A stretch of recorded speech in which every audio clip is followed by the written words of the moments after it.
Welcome back to Let's Talk. I hope you've seen how wonderful it is to acknowledge each other's value and avoid judgment and control. If this has already led to some breakthroughs, that's amazing. Celebrate that. However, after learning all this and putting it into practice, you still might not have noticed much progress yet.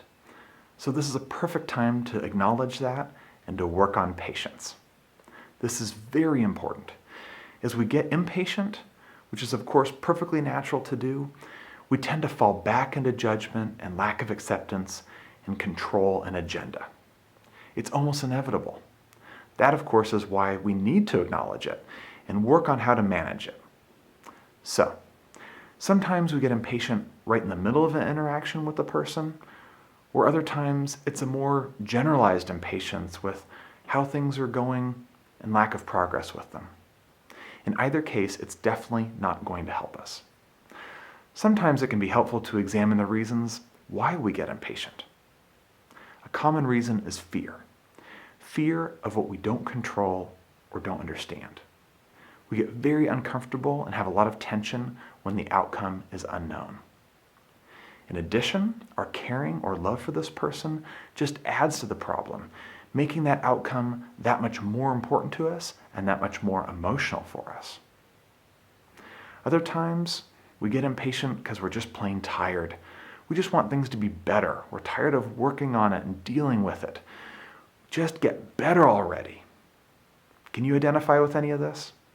Can you remember when this might have been how you felt? Do you see others doing this sometimes? Have people that love you accidentally been impatient and done this to you? Our hearts are in the right place, but our mind is taking over, and our fear and our discomfort lead us down a difficult road. For many of us, our mind starts adding to our burden. Well, we do this in many ways. The first is called catastrophizing. That means that our fear makes us picture the worst case scenario, the catastrophe.